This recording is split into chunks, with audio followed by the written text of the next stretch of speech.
السلام علیکم ورحمۃ اللہ وبرکاتہ۔ الحمدللہ کفا وسلام علی عبادہ الذین اصطفیٰ، اما بعد، اعوذ باللہ من الشیطان الرجیم، بسم اللہ الرحمن الرحیم۔ لا الہ الا انت سبحانک انی کنت من الظالمین۔ رب اشرح لی صدری ویسر لی امری واحلل عقدۃ من لسانی یفقہوا قولی۔ رب زدنی علما سبحانک لا علم لنا الا ما علمتنا انک انت العلیم الحکیم۔ اللہم صلی علی محمد وعلی آل محمد کما صلیت علی ابراہیم وعلی آل ابراہیم انک حمید مجید۔ اللہم بارک علی محمد وعلی آل محمد کما بارکت علی ابراہیم وعلی آل ابراہیم انک حمید مجید۔ ناظرین کرام، میں نے سورہ انبیاء سورہ نمبر 21 کی آیت نمبر 87 کا کچھ حصہ آپ لوگوں کے سامنے پڑھا ہے۔ میں نے آیت نمبر 87 آپ لوگوں کے سامنے تلاوت کی ہے۔ اس مناسبت سے پچھلے درس میں جو ہم نے سنا تھا اللہ کی مدد کب آئے گی، تو انشاءاللہ اسی سلسلے کو ہم اور آپ آگے بڑھائیں گے۔ ہم نے پچھلی نشست میں یہ سنا کہ اللہ تعالیٰ نیک لوگوں کو آزماتا ہے اور مختلف طریقے سے آزماتا ہے۔ دشمنوں کے ذریعے آزماتا ہے، مال کے ذریعے آزماتا ہے، بیماری کے ذریعے آزماتا ہے۔ اللہ تعالیٰ مختلف طریقے سے آزماتا ہے۔ کسی کو بیٹے کے ذریعے آزما رہا ہے، کسی کو بیوی کے ذریعے آزماتا ہے، کسی کو پڑوسی کے ذریعے آزماتا ہے۔ تو آزمائش تو ہونی ہی ہونی ہے۔ دشمنوں کے ذریعے آزمائش ایک بڑی آزمائش ہوتی ہے، مال کے ذریعے آزمائش ایک بڑی آزمائش ہوتی ہے۔ تو تذکرہ چل رہا تھا کہ جتنی بڑی آزمائش اتنے بڑا انعام، اور اللہ تعالیٰ مومنوں کو دنیا ہی میں آزماتا ہے۔ یہاں آزمائش کرے گا تو وہاں انعام دینے والا ہے، اور مومن کے لیے دنیا جیل ہے اور کافروں کے لیے جنت ہے۔ اس لیے آزمائش تو ہونی ہونی۔ ثابت قدمی کی دعا کیجیے۔ آئیے اسی سلسلے کو آگے بڑھاتے ہیں۔ اپنی بات ختم ہوئی تھی کہ اللہ تعالیٰ نے کس طریقے سے ایوب علیہ السلام کو آزمایا، اور وہ 18 سال تک بیمار رہے، ثابت قدم رہے۔ پھر اللہ تعالیٰ نے ان کو شفا دے دی، اور جو چیزیں اللہ نے لے لی تھی دوبارہ اللہ نے لوٹا دی۔ تو اس کے اندر جو ہے مومنوں کے لیے، عبادت گزاروں کے لیے اور اللہ کے بندوں کے لیے بہترین عبرت ہے اور نصیحت ہے۔ اس لیے ہم اور آپ جب بیمار پڑیں کوئی شکوے شکایت نہیں، اللہ نے لکھا ہے، اللہ ہی صحیح کرے گا۔ اس لیے کبھی کبھی بیماری رحمت ہے، زحمت نہیں ہے۔ ہم اور آپ کیا سمجھ جاتے، ارے زحمت ہے، پریشانی ہے، اب کیا ہوگا؟ اب کیا ہوگا؟ اوپر والے نے جو لکھا ہے وہی ہوگا۔ تو بیماری رحمت بن کے بھی آتی ہے۔ اس ناحیے سے لیں گے تو آپ کے دل کو سکون ملے گا۔ اللہ نے نیک لوگوں کو آزمایا۔ کبھی کبھی آپ دیکھیے گا لوگ بولتے اچھا وہ تو بڑا نیک ہے، نمازی ہے، قرآنی ہے، دیکھو اللہ نے پریشان کر رکھا ہے۔ تو اللہ تعالیٰ نیک لوگوں کو آزماتے تاکہ ان کے درجے کو بلند کرے۔ اللہ نے نبیوں کو آزمایا ہے، تو گھبرانے کی کوئی بات نہیں، اور دل چھوٹا کیا کرنے کا۔ اور برے لوگوں کو آزماتا ہے، ان کو ڈراتا ہے، دھمکاتا ہے اور عذاب چکھاتا ہے۔ سنبھل جاؤ، خطرے کی گھنٹی ہے، اگر نہیں سنبھلے تو اللہ پکڑ لیتے۔ اس لیے نیک لوگوں کو کبھی گھبرانا ہی نہیں چاہیے، مومن کو کبھی بھی گھبرانا نہیں چاہیے۔ آئیے غور کریں، اور بھی لوگوں کے واقعات ہمارے سامنے ہیں، اور ہماری تسلی کے لیے، تاکہ زبان پر کبھی یہ نہ آئے اللہ کی مدد کب آئے گی، اور اگر آ بھی جائے تو اس کا جواب ایک ہی ہے، متی نصر اللہ، اللہ کی مدد کب آئے گی؟ الا ان نصر اللہ قریب، سنو اللہ کی مدد بالکل قریب ہے۔ آپ غور کریں، دیکھیں یونس علیہ السلام کو اللہ نے آزمایا۔ یونس علیہ السلام مچھلی کے پیٹ میں ڈال دیے گئے۔ کس نے ڈالا؟ اللہ نے ڈالا۔ اور قیامت تک وہ مچھلی کے پیٹ ہی میں رہتے اگر یہ نہ کہتے۔ تو ہم اور آپ بھی اگر پریشان ہیں تو یہی کہیں، کیوں نہیں کہتے؟ الحمدللہ ہم میں سے ہر ایک کو یہ دعا یاد ہوگی، اور ضرور یاد ہے، لا الہ الا انت سبحانک انی کنت من الظالمین۔ اس دعا کی بڑی فضیلت ہے۔ اگر یونس علیہ السلام مچھلی کے پیٹ میں نہیں کہتے تو قیامت کی صبح تک مچھلی کے پیٹ ہی میں رہتے، اور وہ مچھلی بھی اس وقت تک زندہ رہتی۔ غور کرنے کی بات ہے کہ نہیں؟ آپ غور کریں، مچھلی کے پیٹ کا اندھیرا، سمندر کا اندھیرا، رات کا اندھیرا، میرا رب تو وہ ہے، کون ہے جو کالی رات میں کالے پتھر پر کالی چونٹی کے رینگنے اور آہٹ کو جانتا ہے، رینگنے کو جانتا ہے۔ سنائیے، کوئی سنانے والا نہیں۔ یونس علیہ السلام نے رب کو پکارا، جو رب کا وہ سب کا، جو رب کا نہیں ہوا وہ کسی کا نہیں ہوگا۔ اس لیے رب سے مانگیے۔ رب نے تکلیف کے ذریعے آزمایا ہے تو رب ہی تکلیف کو دور کرے گا۔ کیا کسی انسان نے ہم کو تکلیف دی ہے؟ کیا اس کے بس میں ہے تکلیف دینا، پریشان کرنا؟ اگر اس نے ایسا کیا ہے تو ایک آزمائش ہے وہ، اس لیے ثابت قدم رہیے۔ یونس علیہ السلام نے کہا، لا الہ الا انت سبحانک انی کنت من الظالمین، اے اللہ تنہا معبود برحق تو ہی ہے، تیری ذات پاک ہے، میں ظالموں میں سے ہوں۔ نبی صلی اللہ علیہ وسلم اس دعا کی فضیلت بیان کرتے ہوئے کہتے ہیں، سنن ترمذی کتاب الدعوات کتاب نمبر 45 حدیث نمبر 3505 3505 فَإِنَّهُ لَمْ يَدْعُ بِهَا رَجُلٌ مُسْلِمٌ فِي شَيْءٍ قَطُّ إِلَّا اسْتَجَابَ اللَّهُ لَهُ، جو کوئی بھی مسلمان بندہ کسی بھی تکلیف میں اس دعا کو پڑھ لے گا تو اللہ تعالیٰ اس کی تکلیف کو دور کر دے گا۔ ایمان کی اپنے اندر ایمان پیدا کیجئے، یقین پیدا کیجئے کہ تکلیف کو دور کرنے والا اللہ ہے۔ کچھ لوگ ادھر ادھر چلے جاتے ہیں، پریشان ہو جاتے ہیں، پریشانی ہماری کوئی دور نہیں کرے گا، اللہ کے علاوہ کوئی دور نہیں کر سکتا۔ اللہ راستے بنا دیتا ہے، جو اللہ سے ڈرتا ہے اللہ اس کے لیے راستے بناتا ہے۔ آپ غور کریں، اللہ تعالیٰ نے زکریا علیہ السلام کو بھی آزمایا، اولاد ہی نہیں ہو رہی، اس لیے اپنے میں سے بہت سارے بھائی ایسے بھی ہوں گے جن کو اولاد نہیں ہو رہی ہے، ایک بڑی آزمائش ہے۔ کچھ لوگوں کے پاس بچے زیادہ ہیں تو جب وہ تنگ کرتے ہیں تو بہت پریشان ہو جاتے، اور کن کے پاس، اور کچھ بھائی ایسے ہیں جن کے پاس اولاد ہی نہیں ہے، بہت پریشان ہے، کوئی وارث پیدا ہو جائے۔ تو اللہ آزما رہا ہے۔ للہ ملک السماوات والارض یخلق ما یشاء یہب لمن یشاء اناثا ویہب لمن یشاء الذکور او یزوجہم ذکرانا واناثا ویجعل من یشاء عقیما انہ علیم قدیر۔ سورہ شورى سورہ نمبر 42 آیت نمبر 49-50۔ اللہ ہی کے لیے آسمان و زمین کی بادشاہت ہے، وہ جو چاہتا پیدا کرتا ہے، جس کو چاہتا ہے صرف بیٹیاں دیتا ہے، جس کو چاہتا ہے صرف بیٹے دیتا ہے، جس کو چاہتا ہے بیٹے بیٹیاں دونوں دیتا ہے، اور جس کو چاہتا ہے 5 بنا دیتا ہے۔ وہی جاننے والا، حکمت والا ہے۔ تو اللہ کا شکر ادا کریں، اللہ نے جو بھی اولاد دی ہے۔ کچھ بھائی کیسے ہیں، اگر لگاتار 3 بیٹیاں ہو گئی تو، کچھ بھائی ایسے بھی ہیں کہ اگر ان کو لگاتار 3-4 بیٹیاں ہو گئی تو بیوی کو طلاق۔ کیوں بھائی؟ ان کی کیا غلطی ہے؟ بیوی کے ہاتھ میں ہے کیا؟ اللہ کے ہاتھ میں۔ اللہ کا شکر ادا کیجیے۔ پھر اگر الٹا ہو جائے تو، اگر 3-4 بیٹے ہو گئے تو شوہر کو طلاق، یعنی شوہر کو چھوڑ دینا، ایسا ہوگا کیا؟ جی نہیں، بیٹا بیٹے دینے والا اللہ ہے، بانجھ بنانے والا اللہ ہے۔ تو زکریا علیہ السلام کو اللہ نے آزما لیا، اولاد نہیں ہو رہی ہے تو اللہ ہی کو پکارا۔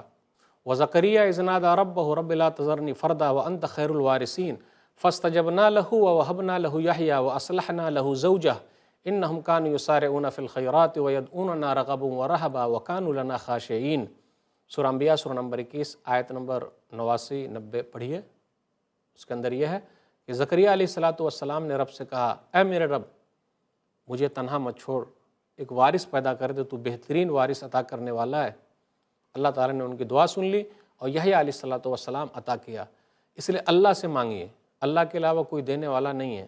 اگر ہم اور آپ ادھر ادھر جائیں گے تو کوئی کچھ نہیں کرے گا، کوئی دے ہی نہیں سکتا ہے، اللہ ہی دے گا۔ اللہ ہی بیٹا دیتا ہے، اللہ ہی بیٹی دیتا ہے، اللہ ہی بیٹا بیٹی دونوں دیتا ہے، اور اللہ ہی بانجھ بناتا ہے۔ اللہ جس کے ساتھ جیسا کرنا چاہے وہ کرتا ہے، کوئی اللہ سے پوچھنے والا نہیں ہے۔ اس لیے تقدیر کے فیصلے پر راضی رہنا بہت ضروری ہے۔ اگر ہم اور آپ تقدیر کے فیصلے پر راضی ہو جائیں تو سکون مل جائے گا، پھر یہ زبان پر نہیں آئے گا۔ پریشانی کب ختم ہوگی؟ اللہ جب چاہیں گے تب ہوگی۔ قُل لَن يُصِيبَنَا إِلَّا مَا كَتَبَ اللَّهُ لَنَا هُوَ مَوْلَانَا وَعَلَى اللَّهِ فَلْيَتَوَكَّلِ الْمُؤْمِنُونَ۔ سورہ توبہ سورہ نمبر 9 آیت نمبر 51۔ جتنی بھی مصیبتیں آئی ہیں اللہ نے کہا ہم نے سب لکھ رکھا ہے، اور مومن آدمی اللہ ہی پر بھروسہ کرتے ہیں، اللہ راستہ نکالتا ہے تو آپ کو سکون ملے گا۔ اس لیے الحمدللہ مسلمانوں میں دیکھیے خودکشی کرنے والے لوگ بہت کم پائے جاتے ہیں، لیکن جن لوگوں کے یہاں ایمان نہیں ہے، اللہ پر بھروسہ نہیں ہے، خودکشی کر لیتے ہیں، مار لیتے ہیں اپنے آپ کو۔ کوئی پنکھے سے لٹک جا رہا ہے، کوئی اوپر سے کود جا رہا ہے، کوئی دوا پی لے رہا ہے، جھگڑے میں لوگ پریشان ہو جاتے ہیں۔ دیکھیں آزمائش چلتی، ساس بہو کے اندر جو ہے پریشانی، اب ساس بہو آزمائش ہے دونوں میں۔ کیسے دیکھیے، کبھی اللہ تعالیٰ ساس کو آزما رہا ہے تو کبھی بہو کو آزما رہا ہے، بیٹے کو آزماتا ہے، ایک بڑی آزمائش چلتی، گھر کے اندر بھی آزمائش، گھر کے باہر بھی آزمائش۔ کب نکلیں گے، چھٹکارا کب ملے گا، پریشانی ایسی آ جاتی۔ لیکن جب آدمی صبر کرتا ہے اور ہمت سے کام لیتا ہے تو وہ کبھی گھبراتا نہیں۔ آئیے اور بھی واقعات سنیں تاکہ ہمارے دل کو تسلی ہو اور گھبراہٹ ختم ہو جائے۔ کبھی کبھی ایسا بھی ہوگا کہ آپ کا کمایا ہوا مال کچھ لوگ آپ سے چھین لیں گے، اور ہو رہا ہے، روزی روٹی پر لات مار رہے ہیں۔ بولے بھیا پیٹھ پر مار لو، پیٹ میں مت مارو۔ کبھی کبھی کیا بولتے ہیں، پیٹھ پر مارو چلے گا، پیٹ میں مت مارو۔ ارے اگر کوئی مارنا بھی چاہے، اوپر والا نہ چاہے تو نہ کوئی پیٹھ پہ مار سکتا ہے نہ پیٹ میں مار سکتا ہے۔ پیٹ میں مارنا سمجھ گئے نا، کون آپ کی روزی روٹی چھین لے گا؟ جب تک اوپر والا نہ چاہے، اور اللہ ہی آزماتے ہیں۔ اللہ فرماتے اللہ یبسط الرزق لمن یشاء ویقدر، سورہ راعد سورہ نمبر 13 آیت نمبر 26۔ اللہ جس کے لیے چاہتا ہے روزی کو کھول دیتا ہے، اور جس کے لیے چاہتا ہے اللہ روزی کو تنگ کر دیتا ہے۔ اس لیے گھبرانے کی کوئی بات نہیں، پوری دنیا مل کر بھی کچھ نہیں کر سکتی ہے، یاد رکھیے گا۔ سنن ترمذی کتاب صفۃ القیامہ کتاب نمبر 35 حدیث نمبر 2516 2516، وَاعْلَمْ أَنَّ الْأُمَّةَ لَوِ اجْتَمَعَتْ عَلَىٰ أَن يَنفَعُوكَ بِشَيْءٍ لَمْ يَنفَعُوكَ إِلَّا بِشَيْءٍ قَدْ كَتَبَهُ اللَّهُ لَكَ وَإِنِ اجْتَمَعُوا عَلَىٰ أَن يَضُرُّوكَ بِشَيْءٍ لَمْ يَضُرُّوكَ إِلَّا بِشَيْءٍ قَدْ كَتَبَهُ اللَّهُ عَلَيْكَ رُفِعَتِ الْأَقْلَامُ وَجَفَّتِ الصُّحُفُ۔ سب لوگ مل کے فائدہ پہنچانا چاہے نہیں پہنچا سکتے، مگر اتنا ہی فائدہ جتنا کہ رب نے لکھا ہے، اور سب لوگ مل کے نقصان پہنچانا چاہے نہیں پہنچا سکتے، مگر اتنا ہی نقصان جتنا کہ رب نے لکھا ہے۔ قلم اٹھا لیا گیا، صحیفے خشک ہو گئے۔ آپ غور کر لیجئے، جب تک اوپر والا نہ چاہے نہ کوئی ہم کو دے سکتا ہے، اور جب تک اوپر والا نہ چاہے نہ کوئی ہم سے چھین سکتا ہے، تو گھبرانے کی ضرورت کیا ہے؟ اس لیے مومن آدمی کبھی نہیں گھبراتا، افسوس نہیں کرتا، اوہو ارے ایسا کر لیا ہوتا، ارے ارے پہلے کیوں نہیں کیا، اوہو اب بات سمجھ میں آئی۔ ارے کچھ نہیں، اگر مگر شیطان کی ڈگر، سب کو چھوڑ دیجئے، جو لکھا تھا نصیب کا وہی ہوا ہے۔ گھبرانے کی بات کیا ہے؟ جب اللہ چاہیں گے تب راستہ کھل جائے گا۔ مومن کبھی نہیں گھبراتا۔ آئیے اور بھی واقعات سنیں تاکہ ہمارے دلوں کو تسلی ہو۔ اور اللہ نے جن کو آزما لیا دشمنوں کے ذریعے، وہ جلا دیے گئے، مار دیے گئے، ان کی عزت و آبرو لوٹی گئی، ان کے گھروں کو جلایا گیا، ان کو پریشان کیا گیا، اور وہ اللہ کے راستے میں چلے گئے، گزر گئے، شہید ہو گئے، تو اللہ نے ان کے لیے جنت رکھی ہے۔ آئیے غور کریں، سنن ترمذی کتاب الدیات کتاب نمبر 14 حدیث نمبر 1421 1421، من قتل دون مالہ فہو شہید ومن قتل دون دینہ فہو شہید ومن قتل دون دمہ فہو شہید ومن قتل دون اہلہ فہو شہید۔ آپ غور کریں، اس حدیث میں 4 چیزیں۔ جو آدمی اپنے مال کو بچانے کے لیے مار دیا گیا وہ شہید ہے، یعنی سفر کر رہا ہے آدمی، جا رہا ہے، اس کے پاس مال ہے، کچھ لوگ تو دے دیتے ہیں، کچھ لوگ بولتے ہیں نہیں بھائی میں اپنا مال نہیں دوں گا، تو کبھی کبھی ایسا بھی ہوگا کہ آپ کو مار دیا جائے گا، تو اپنے مال کو بچانے کے لیے آپ نے کوشش کی، جتنا کر سکے کیے، اور اگر مار دیے گئے تو شہید، اللہ کے راستے میں چلے گئے، اللہ نے درجہ دے دیا۔ پھر اسی طرح یہ کہا گیا جو اپنے دین کو بچانے کے لیے مارے گئے وہ شہید۔ جہاں بھی ایسے حالات پیدا ہوں، دشمنوں کے ذریعے آزمائش ہو، مارا جا رہا ہے، کاٹا جا رہا ہے، جلایا جا رہا ہے، امید کی کرن باقی ہے، اس لیے گھبرانے کی کوئی بات نہیں۔ اللہ تعالیٰ مومنوں کے درجات کو ہمیشہ بلند رکھتا ہے، وہ پیچھے نہیں جا سکتا۔ تو دین کو بچانے کے لیے اگر مارے گئے شہید، پھر آگے کہا خون کو بچانے کے لیے، عزت و آبرو کو بچانے کے لیے، اپنے گھر والوں کو بچانے کے لیے آدمی مار دیا گیا، شہید، اللہ کے راستے میں شہید مانا جائے گا، جو مار دیا گیا وہ شہید مانا جائے گا۔ اس لیے گھبرانے کی کوئی بات نہیں، ایسا نہیں خون رائنگا جائے گا۔ آج دیکھ لیجئے باتیں کیا ہوتی، آج پوری دنیا میں مسلمانوں کا خون سب سے سستا، بولتے ہیں نا سب سے سستا، اللہ کے نزدیک سب سے مہنگا ہے۔ وہ ایک مرغی لینے کے لیے جائیے، اس کی بھی قیمت ہے، ایک کتے کی قیمت ہے، کتا بیمار پڑ جائے، پریشان ہو جائے، کتنی تنظیمیں آگے آ جاتی ہیں، لیکن انسانیت کے نام پر پوری دنیا میں پریشانی بڑھ رہی ہے مسلمانوں کے لیے۔ کتنے لوگ آگے آ رہے ہیں انسانیت کے نام پر؟ ہاں کچھ لوگ آ رہے ہیں، کچھ لوگ بڑھ رہے ہیں، لیکن گھبرانے کی کوئی بات نہیں۔ خون اگر بہہ رہا ہے اور دشمنوں کے ذریعے آزمائش آئی ہے تو یہ اللہ کے راستے میں شہادت کا ایک درجہ ہے، گھبرانے کی کوئی بات نہیں۔ اب آئیے غور کریں، ایمان والوں کی آزمائش ہمیشہ چلی ہے۔ موسیٰ علیہ الصلوۃ والسلام اور جادوگر کا واقعہ لے لیجئے، اس کے اندر بھی بہت عبرت ہے۔ قرآن کے اندر جتنے بھی واقعات ہیں، اگر ہم اور آپ غور کرتے چلیں تو اس میں ہم لوگوں کے لیے ایمان کی تازگی کے لیے بہت کچھ ہے۔ صرف اس پر غور کر لیں، اپنے ایمان کو ہم پختگی میں لا سکتے ہیں، اپنے ایمان کو ہم اور آپ پکا کر سکتے ہیں۔ جادوگر اور فرعون پہلے جمع ہوئے، اور فرعون نے کہا کہ موسیٰ کے ساتھ مسئلہ ہے، مقابلہ ہونے والا ہے، تو جادوگروں نے کہا فرعون سے کہ ہم اگر جیت جائیں تو کیا ملے گا؟ دیکھیے ایمان والے نہیں ہیں تو جیت پر کچھ چاہ رہے ہیں، تو کہا ہم تو دیں گے ہی، اور خاص لوگ بنا لیں گے، آپ ہمارے خاص لوگ ہو جائیں گے، گھبرانے کی کوئی بات نہیں۔ اس کے بعد جادوگروں نے اپنی جادوگری دکھائی، موسیٰ علیہ الصلوۃ والسلام نے لاٹھی ڈالی، اور لاٹھی نے کیا کیا؟ سب کو ہضم کر لیا، اژدہا سانپ بن کے سب کو کھا لیا۔ تو جادوگروں کے سامنے حقیقت واضح ہو گئی کہ جی موسیٰ علیہ الصلاۃ والسلام سچے ہیں، ہارون علیہ الصلاۃ والسلام سچے ہیں، اور سب جادوگر سجدے میں گر گئے۔ آپ غور کریں، انعام کے چکر میں تھے کہ انعام کم ملے گا، لیکن جب ایمان لے آئے، کلمہ پڑھ لیا، لا الہ الا اللہ، ایک اللہ کے ماننے والے ہو گئے، تو وہی فرعون جس سے دنیا کانپتی تھی، یہ جادوگر نہیں کانپے، ڈرے نہیں۔ تو ایمان والا کبھی ڈرتا نہیں، کبھی گھبراتا نہیں، وہ اللہ سے ڈرتا ہے، دنیا میں وہ کسی سے نہیں ڈرتا۔ تو فرعون نے کیا کہا؟ ہاتھ پاؤں الٹے کاٹ ڈالیں گے۔ فقض ما انت قاض انما تقضی هذه الحیات الدنیا، سورہ طٰہٰ سورہ نمبر 20 آیت نمبر 72 73 74 پڑھیے کہ آپ کو جو کرنا ہے کر لیجئے، آپ دنیا ہی میں کر سکتے ہیں۔ اب دیکھیے، اس سے پہلے انعام کی لالچ کہ کیا ملے گا، اب جب ایمان لے آئے تو دنیا کی سب نعمت ختم۔ انسان سب کو الگ رکھ دیتا ہے، کیوں؟ سب سے بڑی نعمت جو ملی ہوئی ہے وہ ایمان کی دولت ہے، سب سے بڑی نعمت ایمان کی نعمت ہے، سب سے بڑی دولت اسلام کی دولت ہے۔ اس لیے میرے بھائیو، اس دولت کی اہمیت کو سمجھیے۔ سمجھانے کے لیے میں موجودہ دور کا ایک واقعہ سنانا چاہوں گا۔ ویسے واقعات بہت سارے بھرے پڑے ہیں، ہم اور آپ باپ دادا کے زمانے سے مسلمان ہیں، اس لیے ناظرین کرام، اسلام کی اہمیت اتنی مضبوط نہیں ہے ہمارے دلوں میں، لیکن جن لوگوں نے اسلام کو پڑھا ہے، سمجھا ہے اور اسلام قبول کیا ہے، آپ ان سے پوچھ لیجئے۔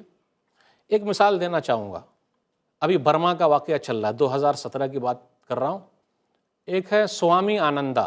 سوامی آنندا یہ 5 بدھسٹ میں سے ایک بڑے گرو تھے، اور جاپان نے ان کو گرین کارڈ دے رکھا تھا کہ آپ دنیا کی کسی بھی فلائٹ میں سفر کرنا چاہیں آپ کر سکتے۔ 5 گرو میں سے ایک گرو ہے، اور یہ برما میں پیدا ہوئے، جس کو ابھی میانمار کہتے ہیں، بھارت سے لگا ہوا ہے، پڑوسی ملک ہے۔ تو وہاں پیدا ہوئے، اور ان کا آشرم امریکہ میں 72 فلور کا تھا۔ 72 فلور، 72 فلور کا آشرم امریکہ میں ہے۔ اب غور کر لیں، 72 فلور کا آشرم امریکہ میں، گرین کارڈ ملا ہوا ہے کہ پوری دنیا میں آپ جس فلائٹ میں چڑھنا چاہیں جا سکتے، سفر کر سکتے، کوئی روکنے والا نہیں۔ 5 بڑے گرو میں سے ایک گرو ہیں کہ اسلام کی دولت، ایمان کی دولت دیکھ لیجئے، اگر کسی کو مل جائے تو وہی سب سے بڑی دولت ہے۔ اس لیے زبان کے اندر تو آنا ہی نہیں چاہیے، اس لیے زبان پر تو کبھی آنا ہی نہیں چاہیے ہم پریشان ہیں، مسلمان ہیں اس لیے پریشان ہیں۔ جی نہیں، اللہ نیک لوگوں کو آزماتے۔ تو سوامی آنندا ایک مرتبہ ملیشیا کا سفر کر رہے تھے، ہوائی جہاز میں تھے، تو کچھ مسلمانوں کو دیکھا کہ وہ پانی کا گیلن لیے ہوئے فلائٹ میں ہیں۔ ارے کیسے ہیں مسلمان لوگ، فلائٹ میں پانی کا گیلن لے کے آئے ہوئے ہیں، پانی لانے کی ضرورت کیا تھی، یہ پانی تو ان کے گھر پہ بھی ملتا ہے۔ ارے سوامی جی، یہ پانی دوسرا پانی ہے۔ اچھا وہ زمزم والا، وہ زمزم ہے، اچھا زمزم ہے، وہ کیا کہنا ان کا۔ اچھا تو آپ لوگ کس کو مانتے؟ محمد صلی اللہ علیہ وسلم کو۔ تو سوامی جی نبی صلی اللہ علیہ وسلم کی سیرت کو پڑھنا چاہتے ہیں، پڑھنے لگے، بہت سارے واقعات آئے، ایک حدیث آئی۔ دیکھیے، ہمارے اور آپ کے سامنے بہت ساری حدیثیں آتی ہیں، لیکن ہماری زندگی بدلتی نہیں۔ ہم اور آپ زیادہ تر کوشش میں ہیں روٹی اور بوٹی، بس اپنے چلتے رہے، سب ٹھیک۔ جی نہیں، صحیح مسلم کتاب الاشربہ، کتاب نمبر 36، حدیث نمبر 2038 ابو بکر صدیق رضی اللہ تعالیٰ عنہ گھر سے باہر نکلے، عمر فاروق رضی اللہ تعالیٰ عنہ گھر سے باہر نکلے، نبی صلی اللہ علیہ وسلم گھر سے باہر نکلے۔ نبی صلی اللہ علیہ وسلم نے ان دونوں سے پوچھا، ما الذی اخرجکما عن بیوتکما عن هذه الساعة، کس چیز نے آپ دونوں کو ابھی گھر سے باہر نکالا ہے؟ الجوع یا رسول اللہ، اللہ کے رسول صلی اللہ علیہ وسلم، بھوک کی وجہ سے ہم باہر ہیں، ہم باہر آ گئے۔ دیکھیے، پہلے خلیفہ بھوک کی وجہ سے گھر سے باہر ہے، دوسرے خلیفہ بھوک کی وجہ سے گھر سے باہر ہے۔ حقاً ایمانداری بولیے، ہمارے اور آپ کے گھر میں 1 مہینے کا راشن ہے کہ نہیں؟ ان کے پاس شام کا بھی راشن نہیں تھا، رات کا بھی راشن نہیں تھا، پھر بھی شکایت، اللہ بہت آزما رہے ہیں، اللہ بہت آزما رہے ہیں، بہت پریشانی میں ہے، بہت پریشان۔ کیا پریشان بھائی؟ ناشکری بڑھ گئی۔ اگر جیسا ان کو آزمایا گیا، اگر ہم لوگوں کو آزمایا جاتا تو کیا معلوم کب کا ہم اور آپ بولڈ ہو گئے ہوتے، ٹک ہی نہیں پاتے۔ تو نبی صلی اللہ علیہ وسلم کا کیا جواب ہے؟ وہ دونوں آدمی بھوک کی وجہ سے گھر سے باہر نکلے ہیں۔ تو نبی صلی اللہ علیہ وسلم نے فرمایا، والذی نفسی بیدہ، قسم ہے اس ذات کی جس کے ہاتھ میں میری جان ہے، جس چیز نے تم دونوں کو نکالا، مجھے بھی اس چیز نے گھر سے باہر نکالا ہے، یعنی میں بھی بھوک کی وجہ سے گھر سے باہر ہوں۔ سوامی جی کو یہ حدیث لگ گئی۔ اب دیکھیے زندگی کیسے بدل جاتی۔ 72 فلور کا آشرم امریکہ کے اندر چھوڑ کے صرف ایک حدیث نے سوامی جی کی زندگی بدل ڈالی۔ اس لیے ناظرین کرام، اسلام کی اہمیت کو جانیے۔ سوامی جی نے یہ غور کیا کہ ارے پوری دنیا میں ان کے ماننے والے ہیں اور ان کی یہ حالت ہے، یعنی نبی صلی اللہ علیہ وسلم گھر سے باہر نکلے بھوک کی وجہ سے۔ سوامی جی کا کیا کہنا، یہ سوامی آنندہ آشیرواد لینے والوں کی ان کے یہاں بھیڑ لگی ہوئی ہے، بہت سارے لوگ ان سے آشیرواد لیتے ہیں اور وہ کئی لاکھ روپیہ رکھ کے جاتے تھے۔ اتنی نعمت، 72 فلور کا آشرم، وہ بھی امریکہ میں۔ آج کل ہم میں سے کچھ بھائی دیوانہ ہے نا ویسٹرن کلچر، امریکہ، برطانیہ، فرانس، جرمنی۔ سوامی جی نے 72 فلور کا آشرم چھوڑا اور اتنی نعمتیں ملی، اتنا نام، سب کچھ ہوا، بالآخر وہ اس نتیجے پر پہنچ گئے کہ یہ سب دنیاوی چیز ہے، اصل چیز ہے وہ ہے اسلام۔ انہوں نے کلمہ پڑھ لیا، لا الہ الا اللہ محمد الرسول اللہ، اللہ اکبر، اور اپنا نام سوامی آنندہ سے محب اللہ رکھ لیا، اور آج وہ انڈیا کے اندر چنئی میں چھوٹے سے مکان میں کرائے کے روم پہ اپنی زندگی گزار رہے ہیں۔ 72 فلور کا آشرم چھوڑ دیا، چھوٹے سے مکان میں ہیں، زندگی گزار رہے ہیں۔ آج بھی وہ ہیں۔ میں ابھی 2017 کی بات کر رہا ہوں، اور سعودی عرب نے کہا آپ ہمارے یہاں آ جائیے، انہوں نے کہا کہ نہیں، عمرہ کا ویزا دے دیجئے، بس ختم۔ لوگ ان کے پاس گئے، سمجھانے کے لیے گئے، ارے سوامی جی آپ بدل گئے۔ کچھ لوگوں نے آنکھ پر مارا، چہرے پر مارا اور منہ پر گرم پانی رکھ دیا، لیکن انہوں نے اسلام کو نہیں چھوڑا۔ میرے بھائیو، آزمائش تو ہونے والی ہے، اس لیے گھبرائیے نہیں۔ ایک دو واقعہ اور بیان کر کے میں اپنی بات ختم کروں گا۔ ایسے واقعات جب ہم اور آپ سنتے ہیں تو ہمیں ذرا تسلی ملتی ہے اور اپنے اسلام کی اہمیت کا ہمیں اور آپ کو اندازہ ہوتا ہے۔ دنیا کی سب دولت ایک طرف ہو جائے، لیکن اسلام کی جو دولت ہے کوئی موازنہ نہیں، انمول رتن ہے، یہ کوئی موازنہ ہے ہی نہیں، کوئی بدلہ ہے ہی نہیں۔ آئیے ایک حدیث اور سنیں ذرا تسلی کے لیے ہو۔ مسند احمد جلد نمبر 1 صفحہ نمبر 309 310، حدیث نمبر 2821 2821۔ صبر کا پھل میٹھا ہوتا ہے۔ ہم اور آپ بولتے ہیں نا صبر کا پھل میٹھا ہوتا ہے۔ کتنا صبر کرتے ہیں؟ نبی صلی اللہ علیہ وسلم معراج پر گئے تو آپ کو خوشبو سونگھنے کو ملی، تو فرشتوں کے سردار جبریل امین سے پوچھا کس کی خوشبو ہے یہ؟ تو کہا فرعون کی بیٹی کو کنگھی کرنے والی عورت اور اس کے بچوں کی خوشبو ہے۔ غور کیجئے گا، فرعون کی بیٹی کو کنگھی کرنے والی عورت اور اس کے بچوں کی خوشبو ہے۔ بولے واقعہ کیا ہے؟ فرعون کی بیٹی کو ایک نوکرانی کنگھی کر رہی تھی۔ دیکھیں ایمان کی دولت، اسلام کی دولت کتنی بڑی ہے، اور آدمی کے اندر ہمت پیدا ہو جاتی۔ آدمی کبھی گھبراتا نہیں، کبھی ڈرتا نہیں، کبھی افسوس نہیں کرتا، چاہے کتنا طاقتور سامنے کیوں نہ جائے، وہ ہمت سے بات کرتا ہے۔ لیکن شرط ہے کہ اسلام دل میں بساؤ۔ تو ایک مرتبہ کیا ہوا، نوکرانی جو ہے فرعون کی بیٹی کو کنگھی کر رہی تھی، تو کنگھی نیچے گر گئی، تو اس نوکرانی نے کہا اللہ۔ فرعون کی بیٹی نے کہا اللہ سے مراد میرے ابا کیا؟ بولے نہیں، اللہ سے مراد جو میرا اور تیرے باپ کا رب ہے۔ تو بولے میں اپنے ابا کو بول دوں گی۔ بولے ٹھیک ہے بول دیجئے، اور اس نے بول دیا۔ فرعون نے بلایا اور کہا نوکرانی سے، اس لیے ماں بہنوں کے لیے ضروری ہے ایمان میں وہ پکی ہو جائیں، دنیا کی کوئی طاقت ہلا نہیں سکتی، اور ہلا بھی دے تو بڑا انعام ہے ان کے لیے، بھائیوں کے لیے بھی بڑا انعام ہے۔ تو فرعون نے بلایا اور کہا کون ہے، میرے علاوہ بھی کوئی رب ہے کیا؟ نعوذ باللہ۔ اس نے کہا آپ کا رب اور میرا رب اللہ ہے۔ اس نے کہا آپ کا رب اور میرا رب اللہ ہے۔ فرعون جس سے دنیا کانپتی تھی، لیکن وہ عورت نہیں کانپی، وہ بھی نوکرانی ہے، ڈری ہی نہیں، گھبرائی ہی نہیں۔ تو کہا آپ کا رب اور میرا رب اللہ ہے۔ فرعون کے سامنے یہ کہہ دیا جس کا دعویٰ یہ تھا کہ وہ اللہ ہے، نعوذ باللہ۔ اس نے کیا کیا؟ تیل گرمایا۔ اب غور کیجیے، تیل گرم کیا جا رہا ہے، بڑی آزمائش ہے ان لوگوں کے لیے۔ اس لیے آپ دیکھے ہوں گے جلی جلی لاشیں ہیں، کیسے سخت دل لوگ ہیں، وہ اپنے ماں سے کے پیٹ سے نہیں نکلے ہیں، وہ ظالم لوگ اپنی ماں کے پیٹ سے نہیں نکلے، ان کے پاس بچے نہیں ہیں، کتنے ظالم لوگ۔ اور کیوں ایسا ہوتا؟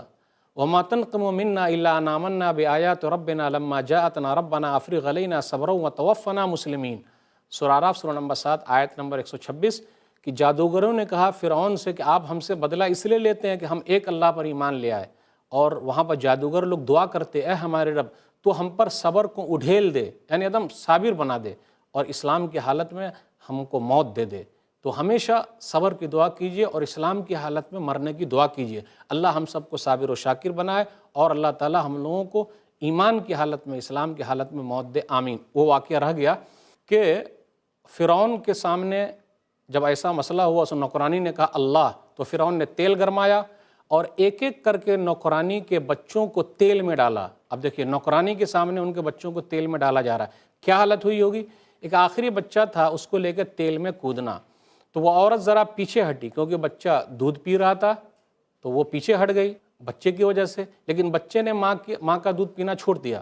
بچے نے ماں کا دودھ پینا چھوڑا اور کہا یا امّا اقتحمی فإن عذاب الدنیا اہون من عذاب الآخرہ، امی جان تو تیل میں کود جا کیونکہ دنیا کا عذاب آخرت کے مقابلے میں ہلکا ہے۔ تو یہاں جو بھی کوئی قتل کرے، جلا دے، مارے، عذاب بالکل ہلکا ہے، آخرت کا عذاب بہت سخت ہے۔ بالآخر وہ عورت اس بچے کے ساتھ تیل میں کود گئی، فاقتحمت۔